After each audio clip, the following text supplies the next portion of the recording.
What's up, guys? Welcome back to the home gardening channel.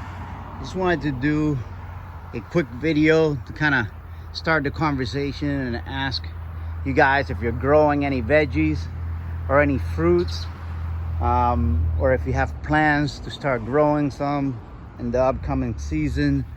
What zone are you in, if you know that?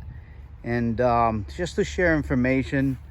I'll tell you a little bit about my garden and how we got it to get going. This is only about a year worth of work. I mean, not a full year, full time, but we started this maybe a little bit over a year and a half ago, where I was growing most of the plants myself. And it's been, for us, this is zone 10A. We're in Southwest Florida, and it has been like an experimental journey. Just learning to get the traffic going. It's crazy busy. It's a pretty big main road. And here I grow, I mean, we have sugar apple there, the little sugar apple tree. These are actually taro right here. Bell pepper plants.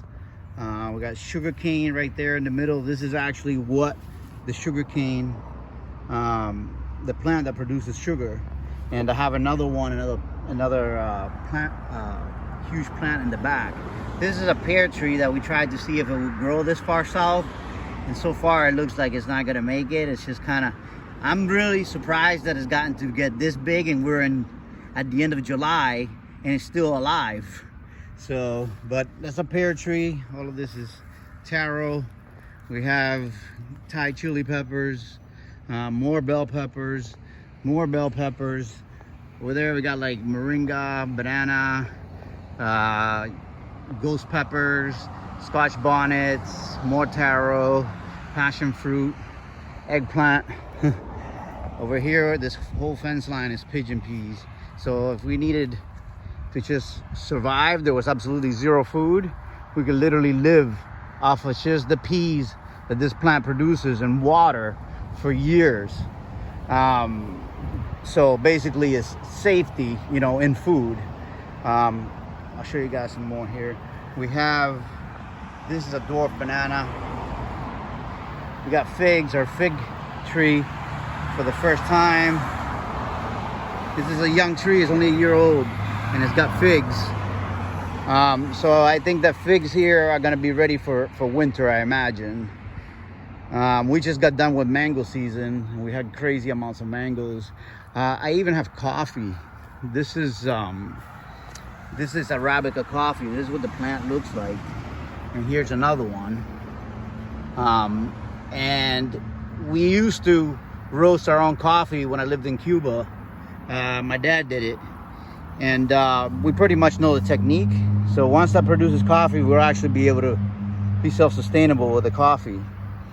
This is a blackberry tree that I've had a really hard time getting to grow in Florida. But here in the shade on this corner, I think that I finally got one that's actually growing, like producing new growth. So these over here are Cuban sweet peppers. Got a cucumber that I just experimented to see if it would produce, planting it this late in the summer. It's really hot. I mean, the leaves are looking like it's not doing too good. It's not prime time for cucumbers in Florida right now. We got more taro over here. It's beautiful. We got, this is yams. This is like the yams, not the sweet yam, but it's kind of like taro, and it grows down here at the base of the plant. And this plant is a vine. It just crawls all over. And here we got a papaya tree that it's climbing up on. And over there's a hog plum. We got more taro. I got aloe right here, so in case somebody gets a burn. This is all sweet potato on the floor. These are different color sweet potatoes. Behind this, we got more peppers. Mango over here. This is a mango tree. This one is lime that I'm having a hard time with the leaf miners. This is coffee. another baby fig, avocado. You can see the avocados here, and these are called choquette avocados, and they grow really big. This is the second time that we've gotten avocados from this tree. We bought it as a baby tree. We didn't seed this. This didn't come from seed. But you see there's more down there. These avocados are really big. They're over 2 pounds. Sometimes around 3 to 4 pounds. And they're really good. They're very buttery. So that's producing. Our mango tree, we just got the first season, and these are Francine or Haitian mangoes.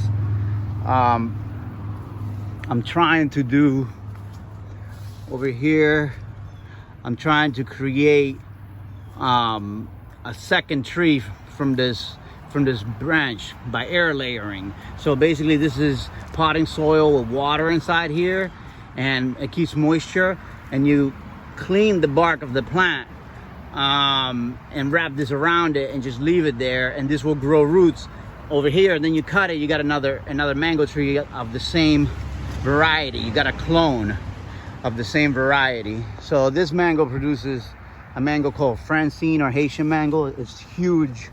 I got a picture of one that was 2 pounds. Really, really delicious, dark orange, very vibrant in flavor. This is a pomegranate right here. Here we got some more Cuban peppers. Those are Cuban sweet peppers. And over here we got a super Haas avocado tree, which it looks small, but it's got 10 avocados on it. This is the second time that it produced. The last time the wind knocked them off, but it's got 10 of these. And these are like the avocados that you buy in the store, but these are actually bigger. They're called super Haas. They get a little bit bigger. Over there we got cassava or yuca. In the corner we got sugar cane.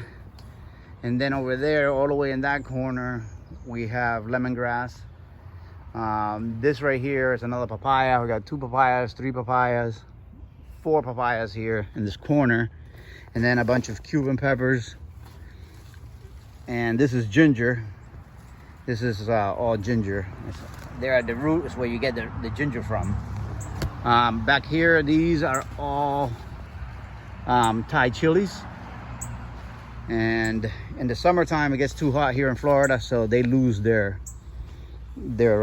fruit and flowers. But as soon as it gets cool enough, below 80, they'll start producing fruit.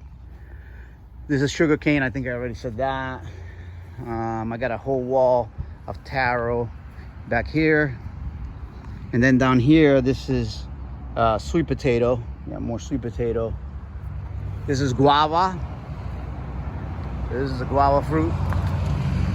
Here's one here. It's probably pretty, no, that one's not ready. But I pick them almost daily. I mean, tons and tons of guava. Here we got some more taro at the base of the guava. This is all taro, tons of it. And over there we got some Cuban peppers. Here we got another yam that's going up this guava branch. We got some peppers on the bottom where the shade is, and this is a shadow benny that should have been dead, but because it was in the shade, I found it somewhere and I've transplanted it. I got a little bell pepper starting right there. So you see, everything works together. This guava plant provides a ladder for this yam plant that's at the base, and then it provides shade for these pepper plants to do great. You know, I got peppers all around it. So they work together in nature without having to put up any trellises or structures or anything. Here we got some more peppers. There's a lime tree, again, dealing with leaf miners majorly. It's a little fly that puts their larvae inside the leaf, and then they basically, you know, destroy the leaf. They wrinkle it all up like that, and they suck all the juice out of it, and it makes it look like that. And they're called leaf miners, and they're a major pest for Florida citrus. I tried these little traps, and they got like this little pheromone inside, and then they go in there and they stick. But I mean, it hasn't done anything. I swear, I think it's worse. So if you guys know anything to help with leaf miners in Florida, please let me know. I have another mango right here. Ghost peppers over there, or Scotch bonnet, I'm not 100% sure yet. Bell pepper, some more Cuban peppers over here. These are like sweet peppers that look kind of like a Scotch bonnet. This is a ghost pepper plant that the sun's gotten to, so now all the leaves turn yellow because the okra came out. Remember, I had 2 rows of okra. Another video I showed it. So I got rosemary for life. This is rosemary. All this, I mean, I've had this since we moved here. 2 more peppers, 1 bell pepper and 1 sweet pepper. A taro growing in a compost bucket. This is Thai basil that my friends gave me. And then over there, that's all sweet potato. Over here, this is oregano. I'll never have to buy oregano again. I mean, you can't get better than fresh and organic in your own backyard. So that's basically everything. I just want to know what you guys were growing and show you guys a little bit of what can be possible in a little bit over a year. And it's a decent amount of work, but it's nothing crazy, you know, and it's a lot of fun. So I want to know what you guys are growing and what you guys are planning on growing. Comment below and let me know so we can start a discussion.